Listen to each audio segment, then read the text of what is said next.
Another blow for Prince Harry after his failed privacy lawsuit, a judge ordering him and 6 other celebrities to pay millions to the Daily Mail's publisher. The Duchess of Sussex is coming. There is zero chance in hell that Prince Harry and his skanky wife, Rachel Meghan Markle, would return to the United Kingdom without serious royal backing.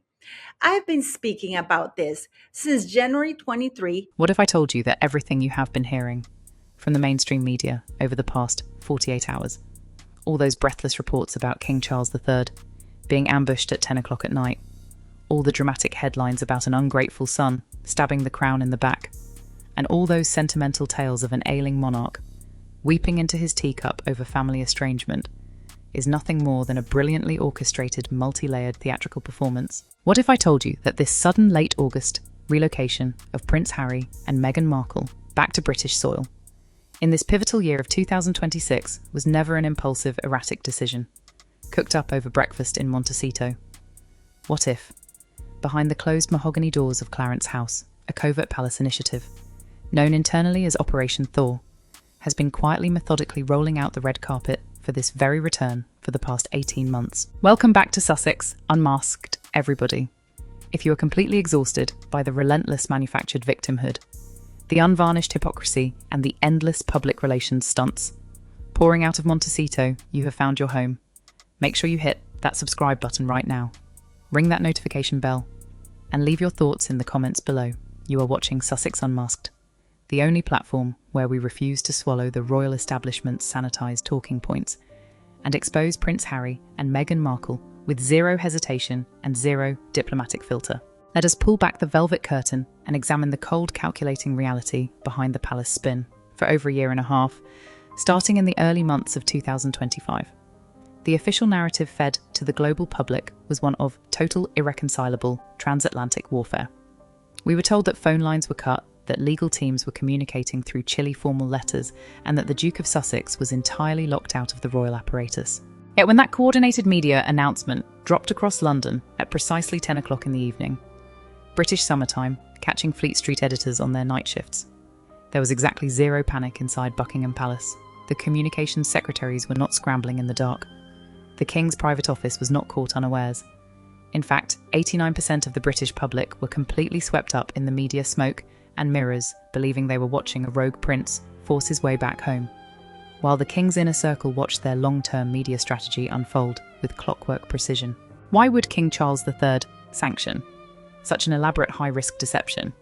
Because in the high-stakes chess game of constitutional survival, the sovereign is not a helpless father being pushed around by his prodigal son, facing grueling continuous medical treatments and navigating mounting uncomfortable whispers regarding royal abdication and the transition of power. King Charles desperately needed a massive, all-consuming media lightning rod. By allowing Harry and Meghan to stage a dramatic, controversial return under the convenient guise of an unannounced fait accompli, the palace created a colossal distraction that immediately sucked all the oxygen out of the news cycle. The public is now obsessively debating prep school runs in the English countryside, rental properties in Berkshire, and private security protocols, while the true institutional vulnerabilities of the crown remain safely hidden from view. And the undeniable proof that the King's private office orchestrated this entire extraction from the very beginning lies in the shadowy, secretive paper trail of how that $14.7 million Montecito mansion was unloaded off the market. If you want to understand how deep the palace machinery goes in facilitating this transatlantic extraction, you only have to follow the money, the deeds, and the discreet signatures filed across international real estate registries. For 6 long years, the mainstream entertainment press sold the world a glamorous fairy tale about Harry and Meghan establishing their independent financial empire in Southern California. But when you look at the forensic reality of their real estate dealings, the truth is far more embarrassing. Remember how this entire American adventure began back in 2020. When Harry and Meghan first arrived in Los Angeles, they did not buy a home with their own hard-earned money. They moved straight into an $18 million Beverly Hills mansion owned by Hollywood producer Tyler Perry. Tyler Perry gave them free lodging, paid for their private security detail, and provided the luxury lifestyle they felt entitled to enjoy. When they finally purchased their own property in Montecito, a sprawling 18,000 square foot Mediterranean chateau in the ultra-exclusive enclave of Riven Rock, for $14.7 million, They did so by taking on a massive $9.5 million mortgage, drowning themselves in property taxes, insurance premiums, and an annual private security bill exceeding $4 million. By the summer of 2026, that Californian fantasy had turned into a financial death trap. Their commercial deals had collapsed. Their streaming contracts were drying up, and they simply did not have the liquid cash required to maintain an estate of that magnitude. Yet when the time came to sell the property, there was no public listing. There were zero glossy magazine spreads advertising the home, zero virtual walkthroughs posted to celebrity real estate portals, and precisely zero for sale signs erected along the private drive. Instead, the property was placed on an ultra-secret off-market pocket listing in June of 2026, with the entire complex transaction reaching its final legal closing on August 13th, 2026. How does a commercially failing, cash-strapped couple quietly offload a $14.7 million luxury compound in a sluggish market in under 60 days with absolute confidentiality? The answer leads directly to an elite Manhattan real estate advisory firm that caters exclusively to sovereign wealth funds, ultra-high net worth dynastic families, and most crucially, the private estate management team of King Charles III himself. This was not a standard Beverly Hills real estate agency chasing a commission. The transaction was structured, managed, and executed by the exact specialized entity in New York that has historically overseen private property acquisitions and sovereign portfolio rebalancing for the Duchy of Cornwall and the King's private offshore holdings. Corporate filings reveal that the holding company used to buy the Montecito estate was quietly reorganized through a series of blind trusts with closing funds and escrow deposits structured through diplomatic banking channels operating between Manhattan and the City of London. Let us be completely blunt about the commercial reality here. Harry and Meghan did not possess the financial liquidity, the business acumen, or the institutional leverage to execute an international transaction of this magnitude on their own. The King's private financial advisors stepped into the breach, utilizing sovereign connections and private banking relationships to quietly facilitate the sale, clear the outstanding mortgage debts, and clean the slate for the Sussexes' return to the United Kingdom. London had been systematically clearing the runway for this extraction for months, ensuring that when the time came for Harry and Meghan to vacate California, they were not left holding a heavily leveraged property that could be seized by American creditors. And the reason King Charles had to orchestrate this emergency 60-day real estate rescue is because a federal judicial hammer was about to come crashing down on Prince Harry's head in an American courtroom. While the British public was told that Prince Harry's sudden urge to return home was driven by homesickness and a desire to educate his children in England, seasoned legal analysts and federal court observers in California point to a far more terrifying immediate catalyst. Prince Harry did not pack his bags in late August of 2026 because he missed the Gloucestershire countryside. He fled the United States because an explosive federal lawsuit threatened to strip away his royal immunity and expose his entire financial network to public scrutiny. The legal storm that accelerated the Sussexes' departure centres on a sprawling explosive civil lawsuit filed under the Racketeer, Influenced and Corrupt Organizations Act, universally known in American jurisprudence as the RICO Act. The case, formerly catalogued under the title Williams v. Roc Nation, LLC, was originally drafted and filed in the United States District Court in California in July of 2025 by plaintiff Shaquilla Williams.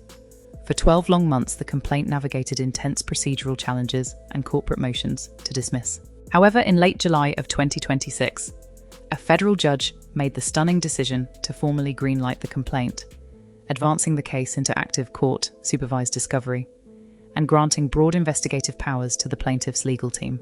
The RICO complaint is not a frivolous celebrity dispute over defamation or copyright infringement. It alleges a coordinated web of influence peddling financial irregularities and the unlawful commercial exploitation of foreign charitable foundations and non-profit entities operating between Delaware, California, and the United Kingdom. The lawsuit names a constellation of high-profile corporate entities, entertainment executives, and international associates tied directly to the Sussexes' post-Megxit commercial network. The immediate consequence of an active federal RICO investigation is the imminent issuance of formal legally binding subpoenas. Under federal court rules, Prince Harry was staring down the barrel of mandatory depositions under oath, the compelled disclosure of private banking ledgers, the unsealing of encrypted communications, and the forensic auditing of multiple corporate entities registered under the RQL umbrella in Delaware. In an American federal courtroom, the title of Duke carries precisely zero legal immunity. Had Harry remained a permanent legal resident of Montecito, he would have been forced to sit before hostile trial attorneys answering forensic questions under penalty of perjury regarding dark money flows, commercial kickbacks, and the true financial operations of his philanthropic empire. Furthermore, a public deposition would have instantly blown open the long-running controversy surrounding his United States visa application. Under oath, Harry would have been forced to answer direct questions about whether he disclosed his extensive admitted history of drug use on his official immigration paperwork. If he admitted to lying on his federal visa forms, he would have faced immediate criminal perjury charges, visa revocation, and formal deportation proceedings. The threat of public deposition, coupled with the catastrophic risk of having his legal status challenged in open court, left Harry with a single urgent exit strategy by packing his bags, liquidating his California assets through the King's brokers, and re-establishing permanent residence on British soil under the protective umbrella of the sovereign. Harry placed the entire Atlantic Ocean between himself and the jurisdiction of the California federal courts. He retreated to the sanctuary of the Crown to evade an American judicial catastrophe that would have destroyed his global standing forever. Harry was executing an emergency extraction to dodge federal subpoenas. But while Harry was running for legal cover, Meghan Markle was preparing a far more cynical, calculated psychological operation of her own. To understand Meghan Markle's participation in this sudden return to the United Kingdom, one must completely discard the romantic notion that she has suddenly developed an affection for the country. She spent 6 years publicly trashing, according to behavioural analysts like Dr. Ruby Abate, alongside publishing insiders, operating within the high-stakes literary circles of Manhattan. Meghan's agreement to set foot on British soil is based on a rigid, highly calculated psychological roadmap, the 90-day martyr plan. Meghan is a creature of intense strategic calculation, particularly when it comes to international legal jurisdictions and brand management.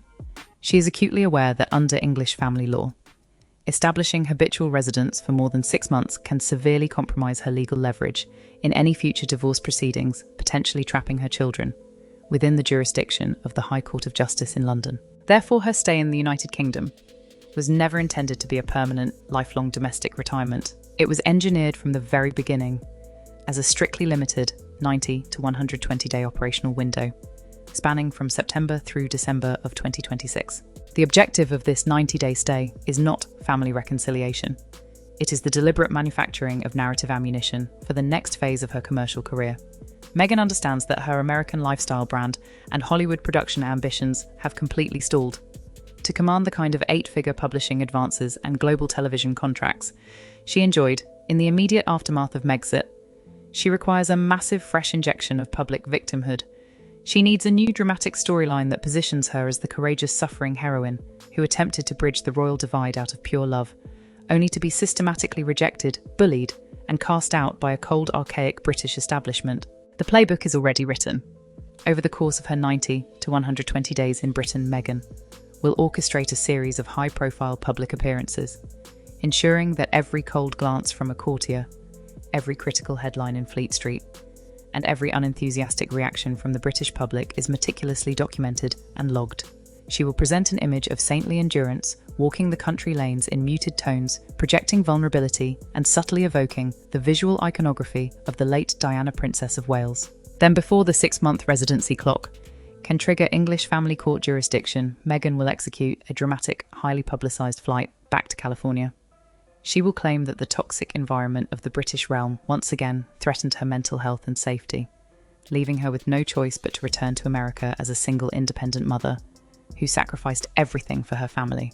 This calculated departure will serve as the sensational climax of her upcoming solo post-divorce memoir, a multi-million-dollar literary pitch currently being covertly shopped to major publishing houses in New York.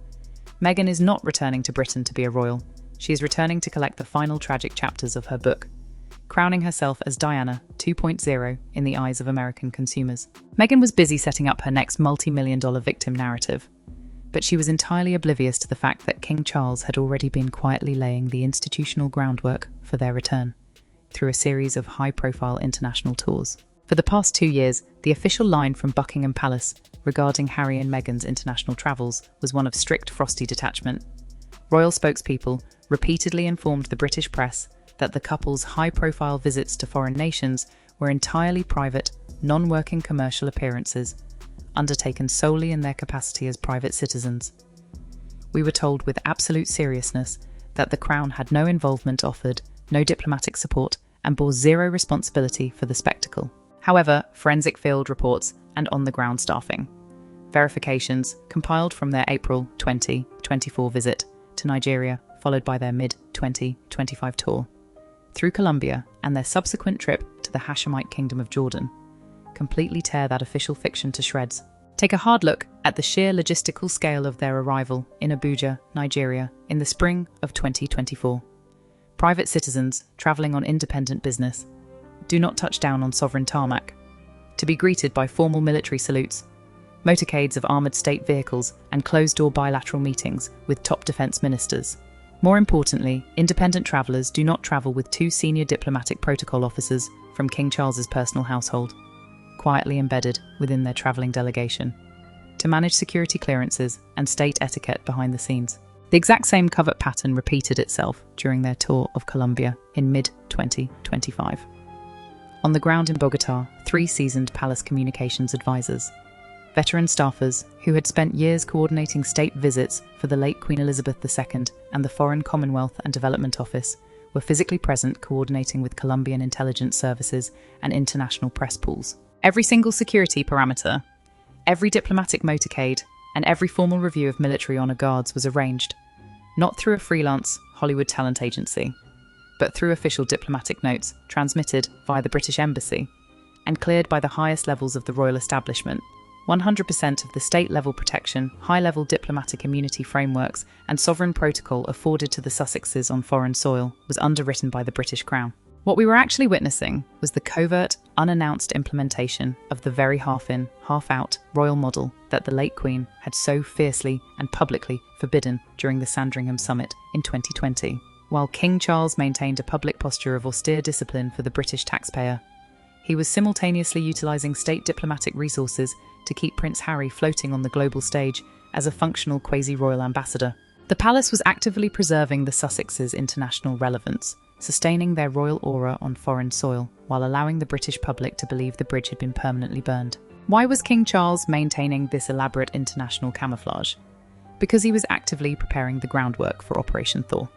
But the entire operation turned into an unforgivable scandal when Harry and Meghan dared to touch the most sacred private sanctuary of the British monarchy, the final resting place of Princess Diana. While Meghan was calculating the commercial value of her 90-day martyrdom, Prince Harry was pursuing an equally shocking, high-stakes commercial venture deep in the Northamptonshire countryside. To understand the true depths of the financial desperation driving the Sussex camp in the summer of 2026, one must look at the disturbing reality behind that widely circulated photograph of Harry, Meghan, Archie, and Lilibet laying flowers at Princess Diana's gravesite on the private island at Althorpe Estate. To the casual observer, that July visit to the Oval Lake appeared to be a touching private family pilgrimage, ahead of the looming 30th anniversary of Diana's tragic death in 2027. But according to leaked production documentation from independent documentary crews and publishing insiders at Penguin, Michael Joseph, that visit was not a solemn moment of prayer. It was a high-end location scouting mission for an upcoming multi-million-dollar international streaming project. Consider the commercial corner Prince Harry found himself backed into by mid-2026. Major streaming platforms, including Netflix, had systematically rejected his independent entertainment pitches. Concepts for light-hearted animated series, artisanal lifestyle shows, and niche sports documentaries had failed to generate sustainable viewership or critical acclaim. Streaming executives made it brutally clear to the Sussex team the only intellectual property they possessed, that carried multi-million-dollar global market value, was exclusive unfiltered access to the legacy grief and private mythos of Princess Diana. Faced with the total collapse of his production pipeline, Harry made the unthinkable decision to shatter the sacred honour pact he had forged with his brother Prince William back in 2017. That gentleman's agreement was absolute. Neither brother would ever commercialise their mother's tragic passing, or turn her private resting place into corporate entertainment. Yet, in the summer of 2026, Harry formed an unholy commercial alliance with his maternal uncle, the 62-year-old Earl Charles Spencer.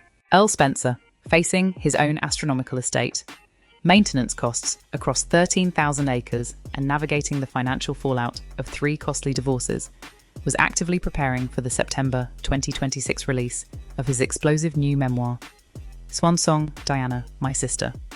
Published by Penguin, Michael Joseph. Spencer and Harry recognised an unprecedented commercial synergy. The Earl would provide the literary narrative and aristocratic blessing, while Harry would deliver the streaming distribution and personal royal access. The July visit to Althorpe was organised to scout camera angles around the Oval Lake, test acoustic resonance across the water, and capture initial B-roll footage of the grandchildren paying homage at the temple. Harry was preparing to pitch a multi-part, definitive, commemorative documentary series for 2027, offering American streaming platforms exclusive, unprecedented footage filmed on the restricted private burial island, a sanctuary that has remained untouched by commercial cameras for nearly 3 decades. Harry was prepared to sell the visual rights to his mother's grave to rescue his failing bank accounts, trading the ultimate family sanctuary for a 7-figure production advance.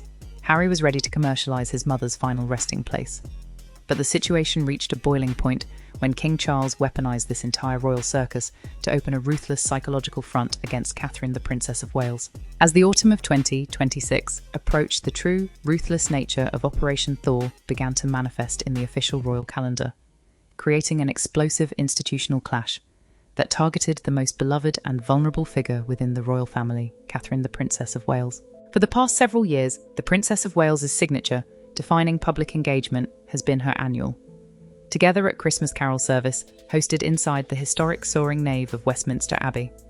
The event is not merely a holiday concert, it is the cornerstone of Catherine's public work, a deeply personal philanthropic platform that brings together thousands of community leaders, vulnerable families, and grassroots heroes from across the United Kingdom. It is an event that has come to symbolise Catherine's grace, institutional continuity, and profound emotional connection with the British public.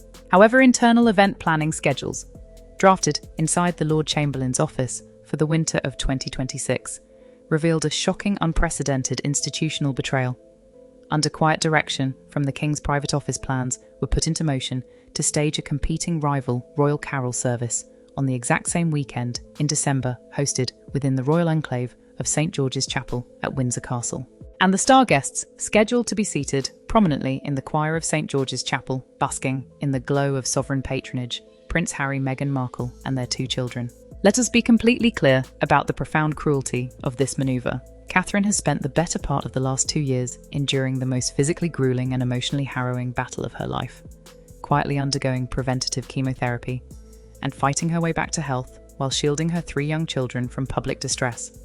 Her recovery has required immense mental discipline, quiet emotional stability, and the complete elimination of toxic, high-pressure stress. To organise a rival palace-backed carol service in Windsor, deliberately splitting media coverage, diverting senior royal attendance, and forcing the British public to choose between Catherine's traditional service at Westminster Abbey and a sensationalised Sussex spectacle at Windsor, was an act of psychological warfare.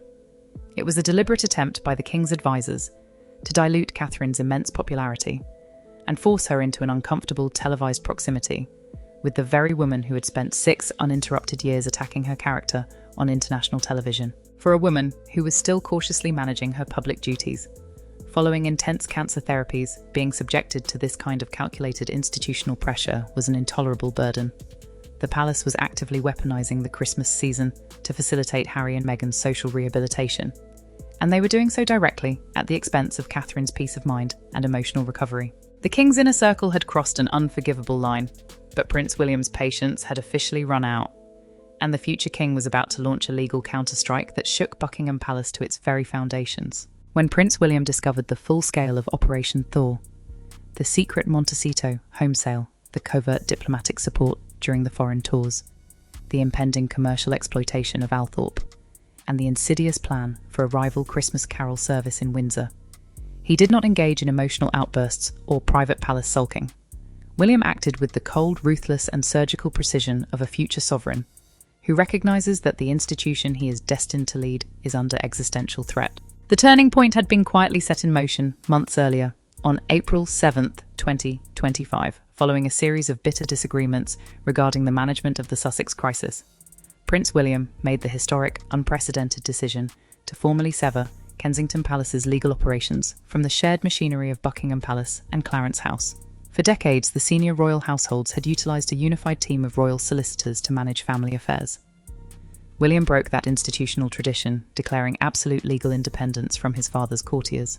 In August of 2026, as the Sussex relocation reached its boiling point, Prince William officially activated his private legal war cabinet, and the law firm he retained to represent the interests of the Prince and Princess of Wales sent a terrifying historic shockwave through the royal establishment. William hired the premier London litigation firm that famously represented his late mother, Princess Diana, during her historic scorched earth divorce from Prince Charles in 1996.